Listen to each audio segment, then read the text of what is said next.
What does it mean to be a leader today? It's a question that I believe all of us in leadership roles really needs to think hard about. Why? Because the world in which we lead is very different than it was a generation ago. Leaders today have a really tough job on their hands. The pressure, the scrutiny, the demands are greater than ever before. And we really need to think about what's the kind of leadership we need to bring forward in our individual roles for us to be successful so we can make our organization successful. You see, in a world like ours today, we need strength from every role of leadership that exists in an organization. And so if you really want to be an accountable leader and really want to be successful in today's world, you need to pause and think about this idea of a leadership contract. Let me use an analogy to explain it. Do you know when you're online conducting any transaction, maybe you're downloading music, maybe you're buying a product or service, whatever it is, at some point in the transaction, this window pops up. You know the one with all the terms and conditions, all that text, and you know the deal. You've got to read that contract before you click agree. And if you click disagree, your transaction ends. So what do you do when you're really busy?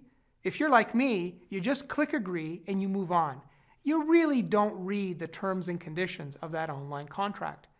You click agree, you know you're bound to something, but you're not quite sure what that is, but you kind of dismiss it. You don't worry about it. Well, I believe the same thing has happened to many of us in leadership roles. We have clicked agree to take on a leadership role, maybe because of that promotion, maybe because of that new fancier title, maybe because of the opportunity to have more impact, but we've never stopped to think about the contract that comes with being a leader and stop to think about, what did I really click to? What did I really sign up for?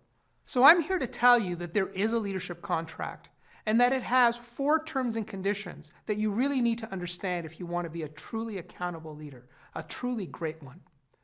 The first term and condition states that leadership is a decision and you have to make it.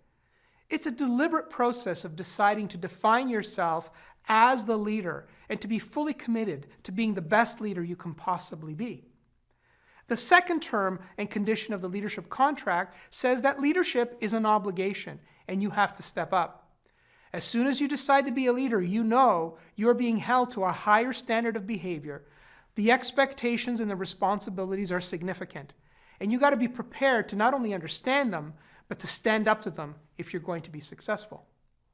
The third term of the leadership contract says that leadership is hard work and you have to get tough. The reason your organization gave you the role is that they expect you to tackle tough problems. They expect you to make tough decisions.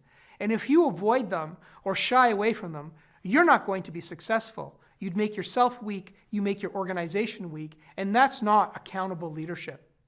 And finally, the fourth term states that leadership is a community and you have to connect. In today's world, we need all leaders at all levels in every role to be working in an aligned way. And if you could do it where your leaders are aligned, they aspire to be great leaders, where they're working together effectively across the organization to execute your strategy, that will be an ultimate differentiator. So before you think about your role and think about your answer to what does it mean to be a leader, understand that there is a leadership contract. And are you ready to sign it?